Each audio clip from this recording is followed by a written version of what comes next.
We always hear the importance of taking advantage of our 401k and IRA accounts.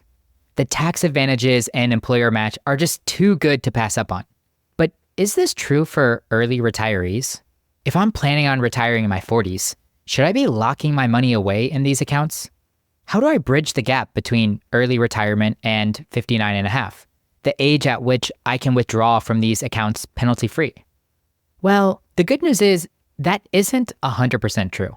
There are ways to withdraw from these retirement accounts without paying the 10% penalty.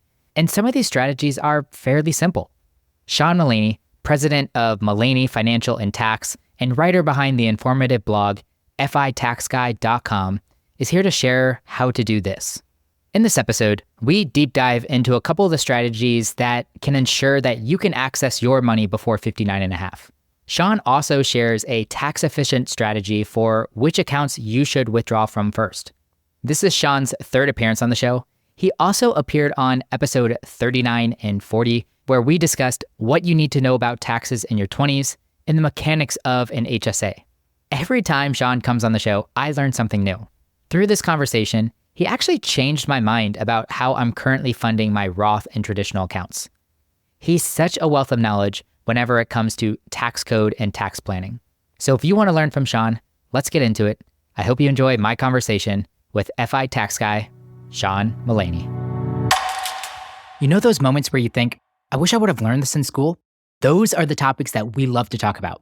Join me each week as I interview experts sharing their strategies for solving problems that us young adults will face throughout our 20s and 30s. So what are you waiting for? If you want new episodes about adulting advice every Monday, hit that follow button.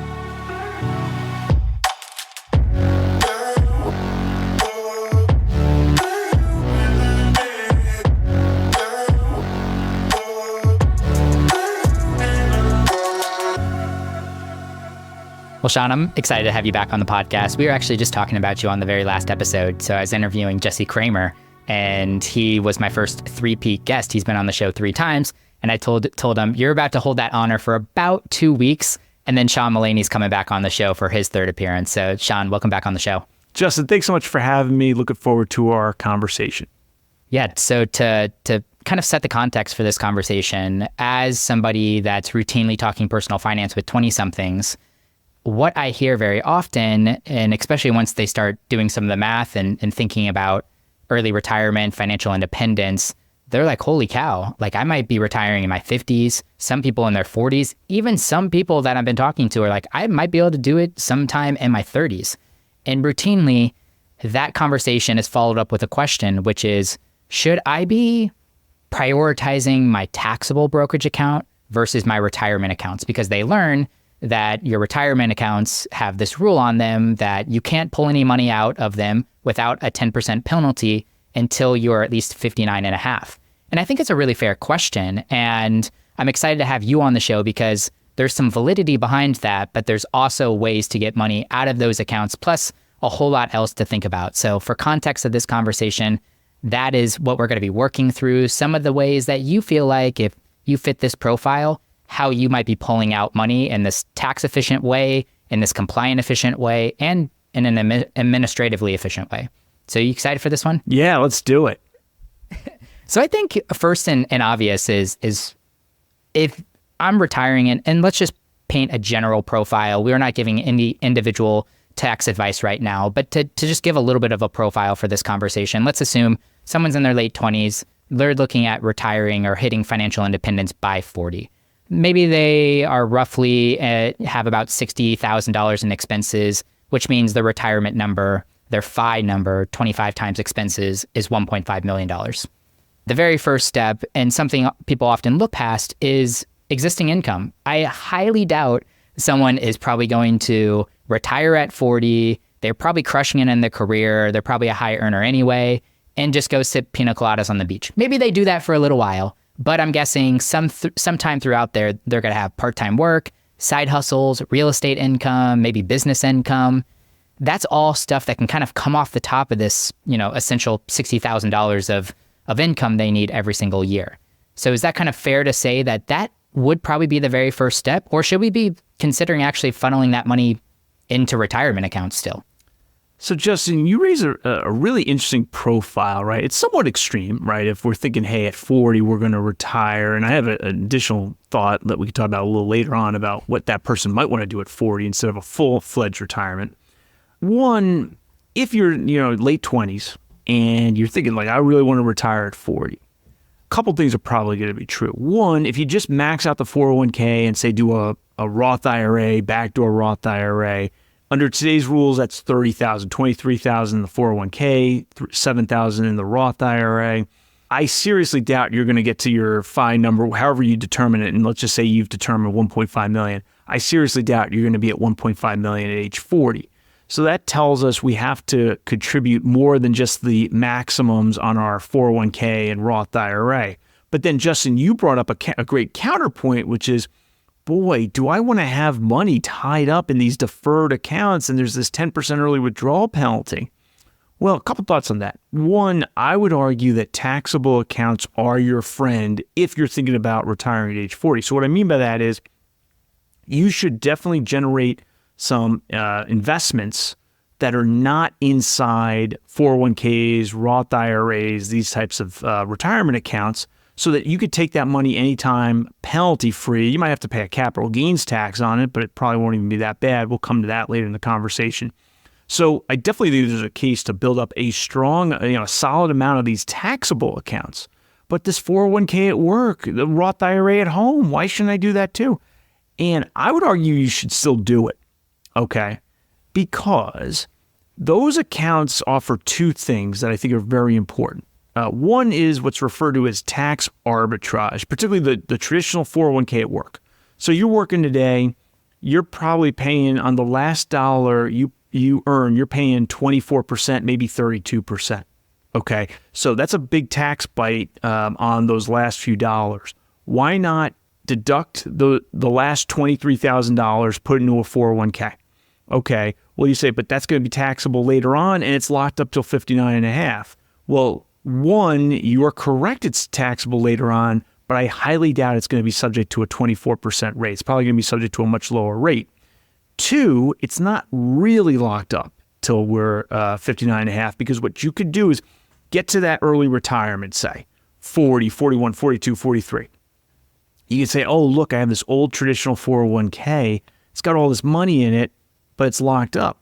Well, it doesn't have to be locked up for all that long. What you could do at age 40, 41, 42, and on is what they call a Roth conversion, right? This is a simple transaction, actually. All you're doing is you're saying, hey, I have a traditional IRA or 401k, something like that.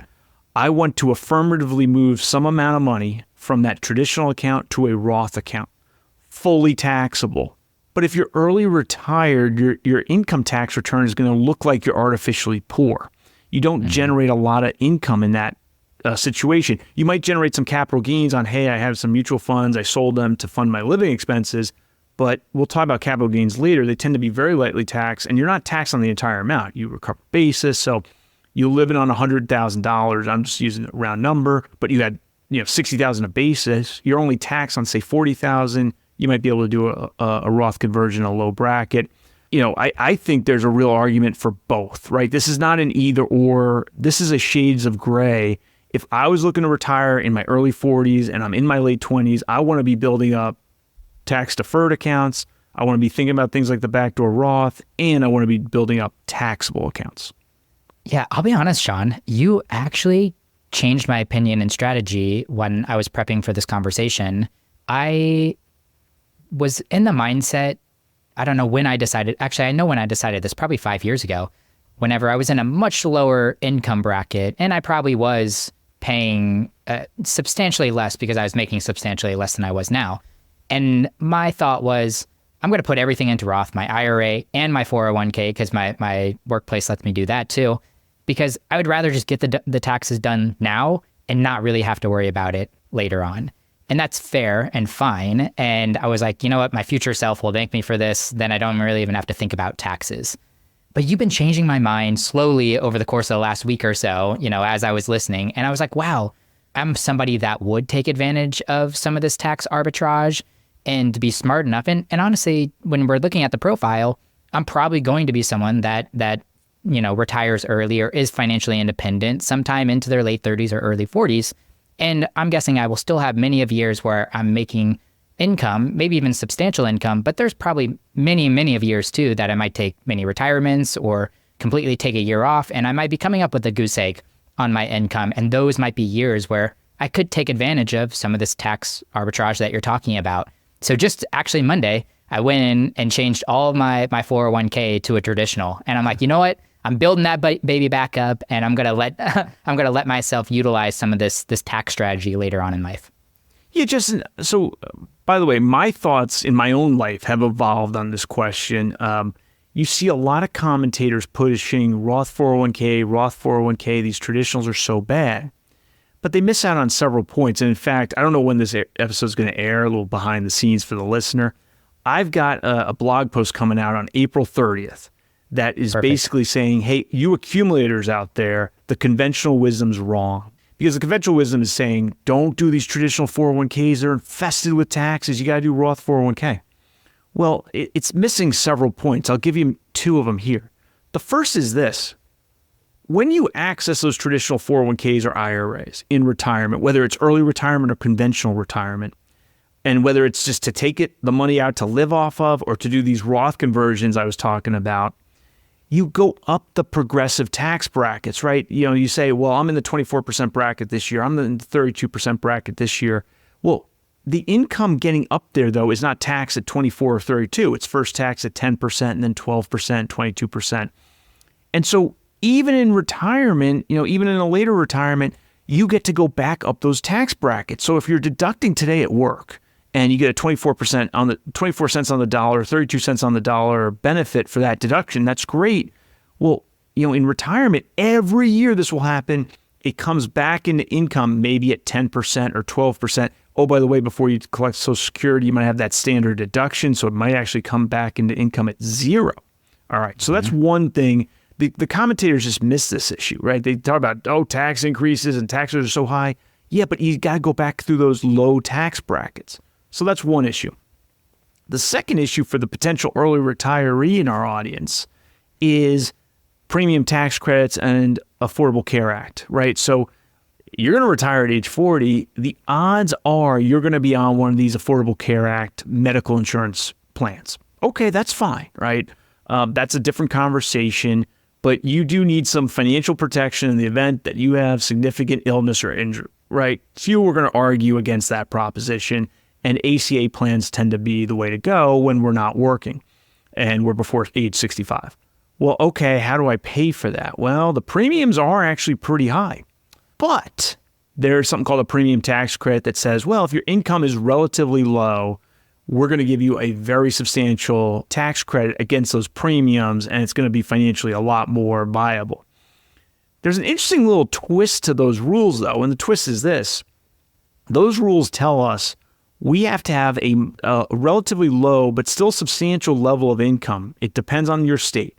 It might be 100% of the federal poverty level that year. It might be 138% of the federal poverty level that year. It might be 150% of the federal poverty level that year. And, I know in California for a family of four, it's over $40,000. If you don't hit that level, then based on the income rules, you technically, just under the income rules, I'm not saying in reality, but under the income rules, you qualify for the state's version of what they call Medicaid, so you don't get a premium tax credit. So, okay, let's play it out. You elect to have everything Roth. You get to early retirement, you got $2 million in a Roth account, $10,000 in a savings account, and a paid-off home, theoretically, right? You have no ability to generate taxable income, basically, at that point, other than going and getting a side hustle or something like that. So I want folks to be able to have at least some of these traditional retirement accounts, if only to be able to toggle on a little taxable income so that we just make sure we qualify for these premium tax credits if we're early retired. So anyway, Justin, look, thoughts evolve. My own thoughts on this when I was a younger guy, before I was a financial planner, and even early in my time as a financial planner, I was a lot more pro-Roth. These days I say, look, Roth can be great. Roth conversions in early retirement, things like the so-called backdoor Roth, but it's not as great as people think, as some commentators say it is, during our accumulation years.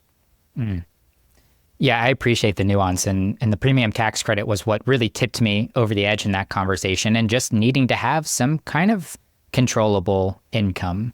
But to kind of circle back to the initial line of thinking and walking through some of the steps too, I'm guessing one of the first places after your own income, as we mentioned, you're probably gonna have part-time work or side hustles, real estate income, business income. Some of that's gotta help pay for life after FI, or after maybe traditional corporate work. Let's just assume this person is now leaving their 9 to 5 and they're spending their time however they want to spend their time. Next up in that ladder of sequence is the taxable brokerage account, or at least I'm assuming the taxable brokerage account. And one of the reasons why this is probably the very first place to dip into is the opposite of controllable income, which is uncontrolled income. These things that spin off of the taxable brokerage account and actually make tax planning a little bit harder, and it might push you in certain directions. So it seems like maybe in your early years of FI, as you're drawing down on your retirement money, let it be retirement accounts or your taxable accounts, this is probably the place that you want to draw down on first. Do you agree or disagree with that? I generally agree with that, Justin, for a number of reasons, right? One of them is this, let's go back to your example. Let's just say we're living off $60,000 a year. That's our, 1.5 million is our FI number. So you say, oh, look, I have these brokerage accounts. They have mutual funds in them. I'm going to sell $60,000 worth of these mutual funds. And I'm going to trigger, for tax purposes, what's called a capital gain. Okay. So I have to look at, well, how much did I invest in those things over time?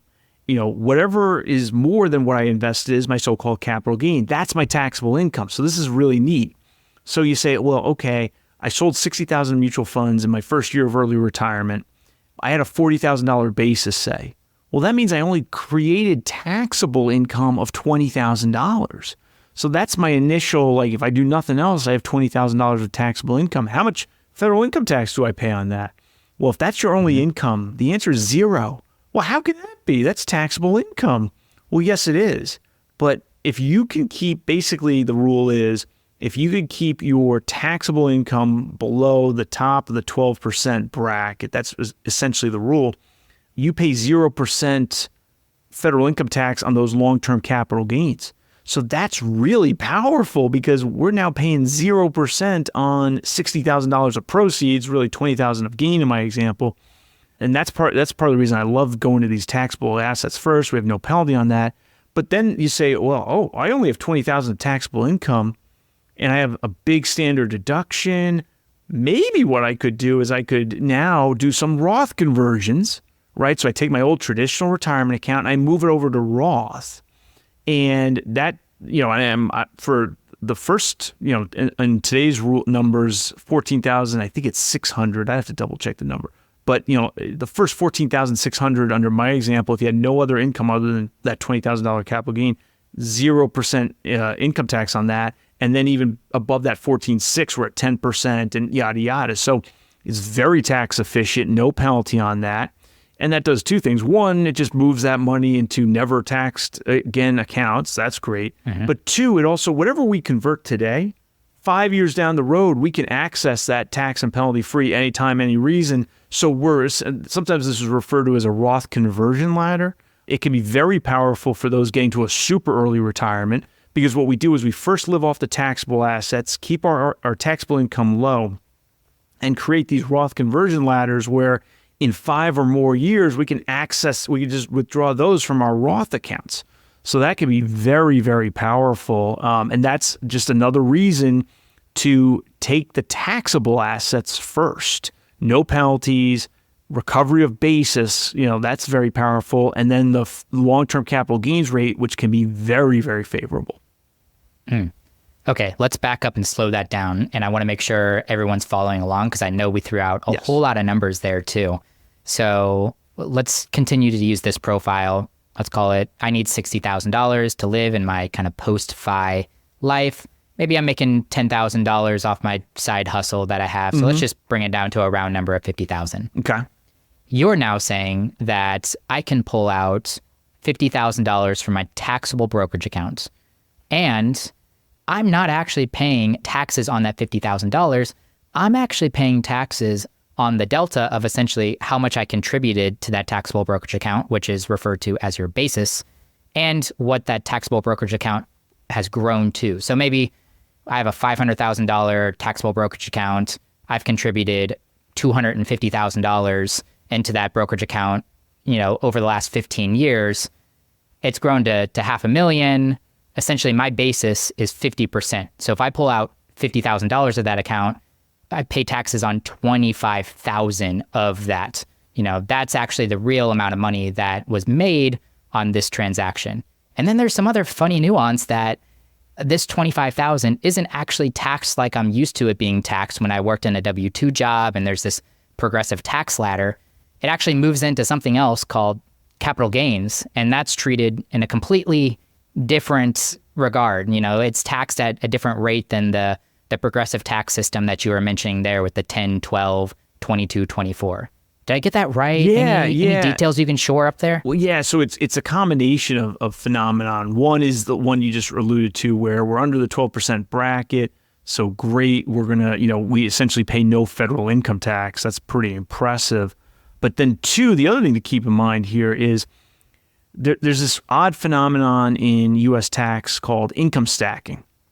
And what it says is our ordinary income, so that $10,000 you were talking about, your self-employment, side hustle income, that $10,000 is the first that's taxed. Well, you as a single person have a $14,600 standard deduction. So all those 10 go at a 0% rate, right? And in fact, I mean, I don't want to give anybody advice, but our theoretical avatar here almost certainly should do at least $4,600 of Roth conversions just to soak up the rest of that standard deduction, because that would be a 0%.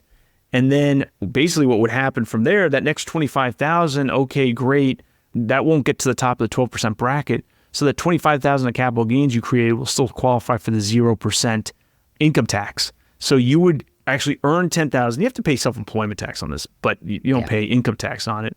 Okay, so you get the $10,000 income tax free. You get, in my case, a $4,600 Roth conversion income tax free and a $2,500 long-term capital gain income tax free. That's cooking with gas. The one little fly in the ointment, check your state. In California, there'd be a little bit of tax on that. Most states would have a little bit of tax on that because they don't have that 0% long-term capital gains rate. I believe most states don't have that. So there'd be a little bit of state income tax, but some of the states have these progressive. California, whatever you want to say about it, actually has progressive tax brackets too. So even in California, it wouldn't be that heavily taxed for state purposes. So yeah, you're cooking with gas if you're doing what you just talked about, Justin. Yeah, and I think this is the real power, especially of the 20-somethings that are listening that do have 15, 20, 25 years of runway to start building up income. And I really do think, doing a lot of the right things, living below your means, investing the difference, utilizing tax efficient and investment strategies and low cost index funds.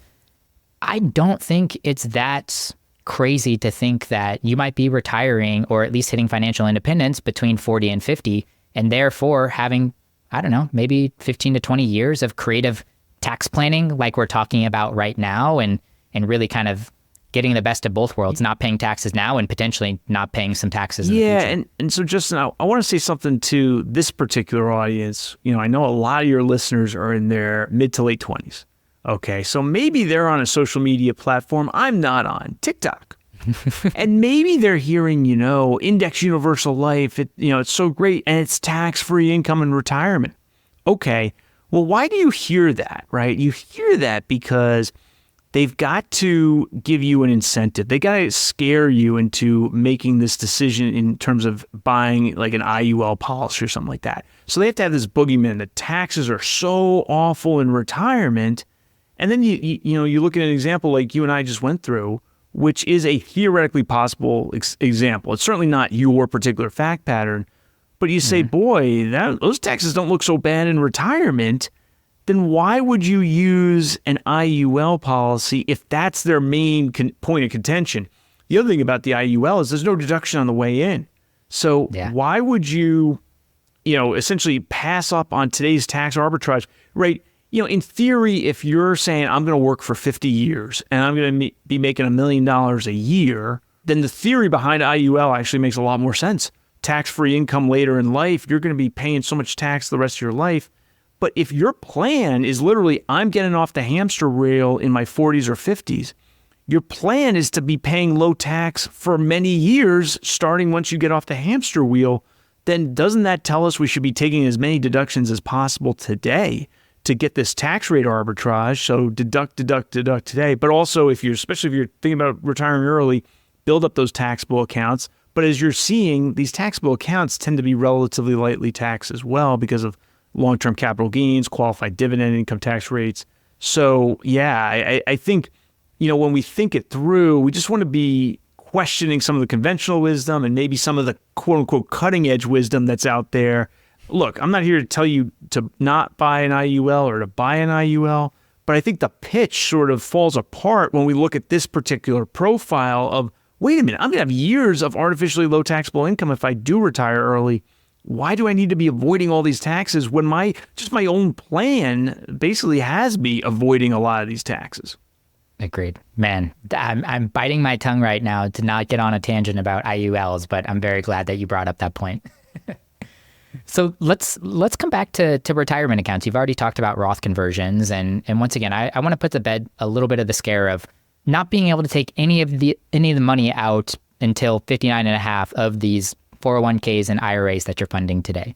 There actually are, I would say, relatively simple ways to get money out of that account. Granted, maybe it's not what you want to pull out of first, like, if you have a well-funded taxable brokerage account and it's spinning off uncontrolled income, okay, fine. Plus you got the tax-free growth that's happening and a lot of the retirement accounts too. So it makes sense to let that go. But let's say we burned through the taxable brokerage accounts. We're not really generating a ton of income, and we do need to start tapping into some of these actual tax-free or tax-deferred retirement accounts like the IRA or the 401k, let it be traditional or Roth.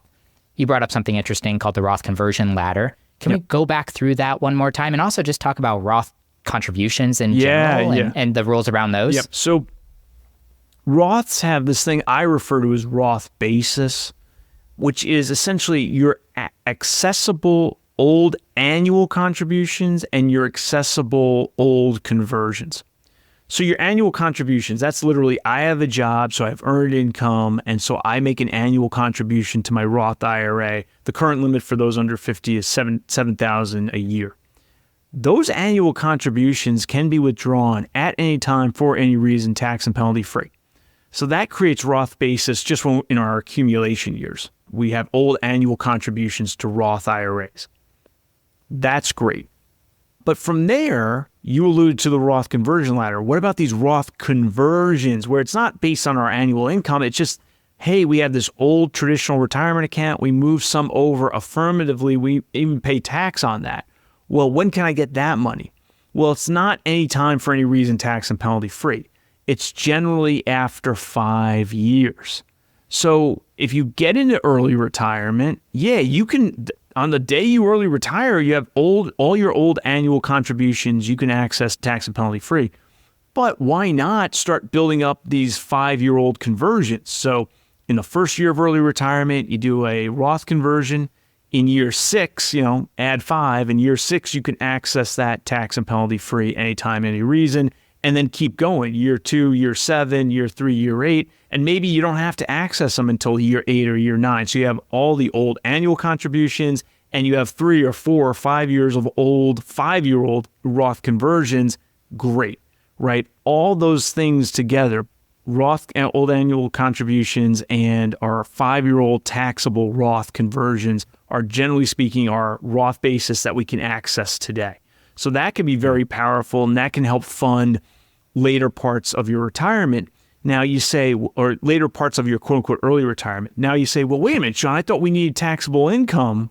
And if you're on an ACA plan, you probably still do. And if I'm just taking Roth basis, there's no taxable income. We'll do more Roth conversions. Hopefully you still have a bunch in that traditional retirement account. Just keep doing those Roth conversions while you're drawing down Roth basis, right? Yeah. And then those will become 5 years old in 5 years, but they'll also create the small amount of income you might need to qualify for the premium tax credit. That's so interesting. You can just put this nice cycle or system together and really just fund a lifestyle, I think, and help bridge the gap between 40 and 59 and a half. And And I think it's a fairly simple and straightforward way to go about it. And just to reiterate here, so you're telling me, so this year I contributed $7,000 to my IRA. Last year, I don't know, $6,500. The year before that, $6,000. The year before that, $55,000 or whatever. I add up all of the contributions I've made over the last 10 years. I can access that money today, essentially. I can pull that out of my Roth IRA. Yeah, well, and just to be precise, it's got to be those contributions to a Roth IRA. So if it's to a traditional IRA, that doesn't work. But if it's 10 years to any Roth IRA, and people get hung up on like, oh, I have this Roth IRA at one institution, and at the separate institution, I have a second Roth IRA. For these purposes, what the rules tell us is they're all smushed together. It's called aggregation. So if you have 10 Roth IRAs, the tax laws say, no, you actually have one Roth IRA, right? That's just what the tax law says. It turns out to be taxpayer favorable, right? So you don't have to say, well, I only made one annual contribution to this particular Roth IRA. I can only access that from that Roth IRA. No, they're aggregated. And so that actually works out very favorably for taxpayers. Administratively, how does it work? Do you have to notify the Fidelities of the world that I'm pulling out my contributions? Or how does that mechanically work? That is such a great question, Justin. And so here's the thing. You could say whatever you want to say about Fidelity, whether it's good, bad, or otherwise, right? I'm not here to comment on Fidelity. Here's one thing I can tell you about Fidelity. They don't know the totality of your tax situation because they don't know the years that you went into Vanguard and made a Roth IRA contribution over there, or Schwab, or T. Rowe Price, or whatever your institution is. So all they can tell you, and what they're going to do, is they're going to issue you, if you're under 59.5, they're going to issue you in January as a form called a 1099-R. They're going to issue it to you and to the IRS. And so that's a fancy way of saying, boy, when you file that tax return, the gross distribution better be reported or the IRS computer is not going to be happy with you. But it's no big deal. What you then have to do is you have to put that on your tax return. There's actually a form. It's an 8606 Part 3. It's the second page of this form, 8606. You can Google it. It'll come up as a PDF. What you have to do is make sure that form shows, hey, I took a distribution from a Roth IRA this year, whatever the amount is. And then you have to say, well, what's my previous contributions, 5-year-old conversions? Basically, it's going to ask for your previous contributions and conversions. And as long as that amount is greater than the amount you took as a distribution, you're going to be fine. The contributions, 5-year-old conversions. And so then it'll go on that 8606 Part 3. It'll actually go on to my knowledge, it goes on page 1 of the tax return as a quote unquote gross distribution. And then the taxable amount will be 0. There's 2 boxes on that page 1. You just say, it's a gross distribution, but the taxable amount is 0. And you go on from there. So you do, the one thing I would say too is, you can go through your old institution records and document. I'd just keep a little a little spreadsheet. Oh yeah, I have these 10 years of old contributions. So that's however much that is. I have so many, I keep a little spreadsheet, Google Sheet, Microsoft Excel. It doesn't have to be all that complicated, but just, through your old records, your own knowledge. Oh yeah, I did a $20,000 conversion that year. I did a $6,000 contribution that year. Just sort of have a bit of a record to help prove that up. Yeah, I think that's a good thing to start if you haven't already implemented. And of course, maybe go back and find that in the past, knowing that you're probably going to need that number eventually. Well, you do if you plan on taking money from a Roth IRA prior to age 59.5. Once you get to 59.5 and you've had any Roth IRA in the world for 5 years, that number is now entirely academic. Everything you take out is just a qualified distribution, totally tax and penalty free, and you can throw away that spreadsheet unless you just want to have it for historical reference, But other than that, you don't need it. I would be someone that would keep that for historical reference just because that's who I am. So there are a couple of other nuance or options that are out there. I don't think we need to double click or explore all of these in totality. A couple of things that I learned through researching you. One is not 401k, but if you're on a 457B, you can actually pull out of this account penalty free. There is no penalty, correct? For early. For a governmental 457B, they just don't apply the 10% early withdrawal penalty. I actually haven't gone back and researched why the heck that is. Was that a Yeah, that's giveaway so to random. government workers? Was that just an accident in terms of how they wrote the legislation? But yeah, so you can work for governmental 457, or typically these are like governmental employees, have some government connection. They have a 457B. It works very similar to a 401k, and you defer, you take a tax deduction, 23,000, and then great, you could retire at 40, 50, whatever it is. There's just no early withdrawal penalty. It'll be subject to tax, or you do the Roth conversions. I would still say that person probably still wants to spend down the taxable assets first in most cases, right? Not giving you advice, but academically, that seems to make sense. And maybe does Roth conversions out of that. The one issue, so, we think about, big picture planning, and then how do we implement that? You can't roll that to a traditional IRA and still get the 10% early withdrawal penalty exception. So if you're like, I'm going to retire early, go through your plan documents. There should be something called a summary plan description. You just want to make sure it's going to be easy to access that money in terms of partial distributions. You don't have to, they can have different rules on their distributions. So you just want to double check that.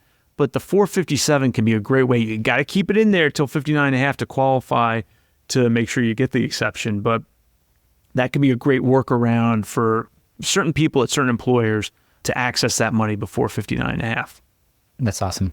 Let's keep punching a couple more here. There are also certain exceptions for 401ks, IRAs that you can pull money out. Most of them seem like emergency situations. Can you highlight a couple of those? Yeah, there are some emergency situations. And you got to remember too, when we're taking out money from a 401k, it may be that we have a hardship situation that qualifies as an emergency so that we can get the money out of the account, but it may not qualify for the 10% early withdrawal penalty. So you got to do a little diligence there.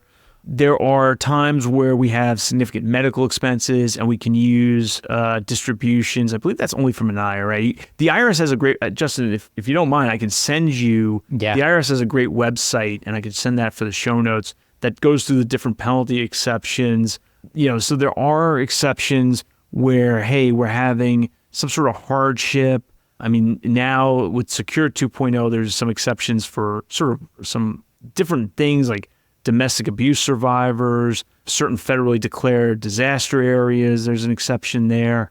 Once a year, $1,000, I refer to as the minor emergency withdrawal exception, where you just take $1,000 and they're not going to impose the penalty if you have some sort of emergency. So there are these little exceptions out there. You generally don't want to go into retirement like relying on one of these emergency exceptions, but they are there. It's one of those things where that's this IRS website I'm referencing. If you ever find, hey, I took the money out, and you should always at least reference this website and say, hey, is there a chance I could, avoid this 10% penalty? It's at least worth asking. Certain tuition can qualify for that. So that could be a thing. If you got like a kid with some tuition, we paid these tuition bills this year. Maybe we can get around the 10% penalty that way. I think that makes sense. And one more that I want to call out here around the HSA. You call it HSA PUQME. Yeah, let's talk about this, right? So I do not mean to be saying an expletive here. It sounds like an expletive, but it's not. I refer to this as PUQME, PUQME, previously unreimbursed qualified medical expenses. So the idea here, and this is actually really good for young folks. So this combines a high deductible health plan at work, HSA, health savings account. I like this for a number of reasons. One, hopefully if we're young and healthy, we don't need to be big users of medical care. So why not have a higher deductible, lower the premium that we pay? And so we're saving first dollar because we're paying less in insurance premiums. When you have this high deductible plan, you can get a so-called HSA. Once you have that HSA in place, a good exercise is to track your medical expenses and pay them out of your pocketbook. Put them on the credit card, checkbook. Do not pay them from the HSA. What you can do later on in life is reimburse yourself tax and penalty free for previously unreimbursed qualified medical expenses. There's no time limit on it. So you could be 29 years old, you sprain an ankle playing flag football, over the weekend, you have a $500 medical bill, put it in a Google sheet, save a receipt, and guess what? Years down the road, you can reimburse yourself tax and penalty free. So this could be something in an early or even conventional retirement to do. Basically reimburse yourself for that, what I call PUQME, and it's a tax and penalty free bailout of that HSA money. Can be a really nice thing. And if you have that HSA for the first time in your, late 20s, you could have years of medical expenses, even if you're relatively healthy. The annual exam, the annual physical or whatever it is, it can absolutely work very powerfully to build up money tax and penalty free for a long time and then withdraw it later in life. And it could be in an early retirement. Yeah, and I think there's another IRS website for this too, but there's a whole laundry list of things that are essentially HSA qualified. And some sites also give that reference. I know Amazon has like a logo if it's HSA qualified for some things, and feminine products and other kind of Band-Aids and random things like that are also qualified. So if you're pretty good at keeping records, you might be able to stack up some of this over a 10, 20, 50-year time span. Yes, and Justin, Dr. Google every now and then can be very helpful. So I would recommend folks Google, it's called IRS Publication 502. It's all about the medical and dental expenses. And it's about making sure you have a qualified medical expense. And if you do, you now have PUCME. I will say too to the audience, right? So different people are different ways about keeping records. I myself, my wife and I are a little different on this. I don't like, hey, we bought some Band-Aids. Let's put a $5 entry into a spreadsheet, right? That's not my game. But some people, it is their game. So I would just say, look, track the really, the big medical expenses. And look, if maybe you like tracking expenses and the $5 isn't such a big deal. I just sort of say, well, $5, do I really care about that? But I'm probably with you on that one a little bit. That was more so a call out too of like, if there's something routine or ongoing that you're always purchasing, maybe that's worth considering. Yep. There are a few others ones out there if we haven't already given you a ton of other options and help burden the ease of realizing that you can pull some of this money out of your retirement accounts. Two other very popular ones that there's tons of other podcast episodes on, the Rule 55 and 72T. Actually, Sean did a really amazing job breaking down 72T on the Choose FI episode. I think it was 475. So if you want to learn a little bit more about that, I think go check out that episode. I feel like those are maybe a little bit later stage than the profile we're talking about right now. They become a little bit more complex whenever you're looking at, utilizing some of those at the age of 40 versus, later on. I mean, the Rule 55, you got to be over 55. So let's call that one out. 72T, you could be reasonably, maybe as early as the late 40s, certainly in your 50s. Rule 55, you got to be at least turning 55 in the year you separate from service. So that's when going to be a lot more limited if we're thinking about age 40. Even a 72T at age 40 is just not really going to be that practical, but you never know. But anyway, I think we've covered the big ones. I'd say, especially for the if the super early retiree, it's going to be the taxable accounts and the Roth basis are going to be the two big ones to be thinking about. And the cool thing is, using the taxable accounts first facilitates building up more and more Roth basis. So they sort of work in a good harmony. Yeah, and if you really get down to it and you got to pay the 10% penalty, well, you probably did something right in life too. So, Sean, this was a pleasure. Thanks for sticking around for a little bit longer too. I know we had some technical difficulties there at the beginning, but I'd love for you to call out where people can find more of you. You got an awesome YouTube page and also a blog that's out there. Yeah, thanks so much for having me, Justin. Really appreciate it. You can find my YouTube channel. Just go to YouTube. It's Sean Mullaney Videos. So just put Sean Mullaney Videos in the search bar. And then my blog is fitaxguy.com. It's the intersection of tax planning and financial independence. Cool. Sean, let's bring it home. I think you've gotten this question before, but I actually can't remember because you were on episode 39 and 40, so way back in the archive. And actually, talking about HSAs, episode 40 is all about HSAs. So if you want to learn a ton about that, Sean did a great job breaking down HSAs for us on that episode. So it might be a good follow-up if you're looking for another podcast to listen to right now. But I want to ask you my final question. If you had the opportunity to teach a 16-week class to a group of graduating college seniors on a topic that isn't normally covered in the classroom, what would you teach and how would you teach it? Oh boy, that's a tough one. That is a very tough one, Justin. Yeah. I will say I struggle with this question, but I will say, personal finance is not normally taught. And so I think I would teach a 16-week class on the various retirement accounts and the pros and cons of each. One thing I think there's too much fear out there about, these traditional retirement accounts are full of tax. Well, if you actually start breaking down numbers, you find out they're usually not all that full of tax in most situations. So I think I do a lot of examples, right? It's nice. It's not about knowing every last rule of the tax code. It's about, well, okay, from a planning perspective, what does this look like at the end, even if we are very successful? And I think what most people would find is, okay, these traditional retirement accounts, not that we can't do some Roths, but these traditional retirement accounts tend to be pretty efficient when we're trying to save for retirement. Yeah, and just even zooming out a little further than that, and just the basics on investing, breaking down retirement accounts, but just how to actually go about investing. I know myself and many of my other friends too, it's so convoluted and so scary whenever you're taking your first initial steps into investing. And then you kind of do it and you realize, well, was that it? Is that all? Like, now what do I do? Just keep doing the same thing over and over again? And it's kind of a yes to that. So, Sean, I'd really enjoy that class, and it'd be great to be a student in that one. So, once again, everyone, this is Sean Mullaney, FI Tax Guy. Go check him out on his blog or on YouTube, Sean Mullaney Video. Sean, man, thanks again for coming on The Struggle is Real. Justin, thanks so much for having me. Thanks for listening to the episode.